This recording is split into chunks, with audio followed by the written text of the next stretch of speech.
गोरखपुर कान्हा सेवा संस्थान द्वारा श्री रामचंद्र जी की मूर्ति की प्रतिष्ठा के शुभ अवसर पर सैकड़ों लोगों को बांटा जाएगा निमंत्रण। ये निमंत्रण अयोध्या से शिव शक्तिलान राष्ट्र वंदन समिति तारामंडल के माध्यम से मिला है। कान्हा सेवा संस्थान के सभी पदाधिकारी निमंत्रण बांटने की तैयारी में जुट गए हैं।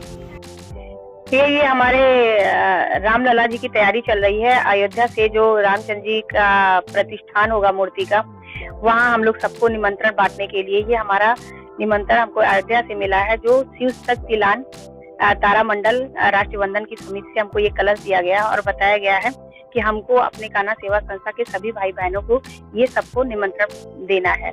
और इसके जरिए हमको ये बताना है कि जो 500 साल में नहीं हुआ वो अब होने जा रहा है और हमारे रामलला जी अपने मंदिर पे मतलब स्थापित होने जा रहे हैं। उसी की खुशी में हम लोग 22 जनवरी को मतलब ज्यादा से ज्यादा लोग अयोध्या पहुंचे। अगर अयोध्या नहीं पहुंच पा रहे हैं तो हम लोग अपने ही घर में जो दिवाली मना चुके हैं उससे भी भव्य दिवाली 22 जनवरी को अपने घर पे मनाएं।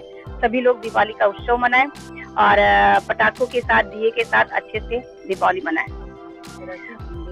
और हम भी यहाँ ये हम लोग अच्छा सबको देंगे और 500 मतलब सोचा गया 500 लोगों को बांटा जाएगा। उससे ऊपर भी हम लोग कहीं ज्यादा हम लोग तैयारियां कर रहे हैं।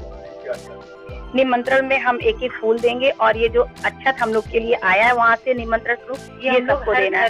हर घर में जाएंगे और ये दे के आएंगे। स्मृति गुप्ता, हम कान्हा सेवा संस्था की अध्यक्ष हैं। प्रियंका गुप्ता।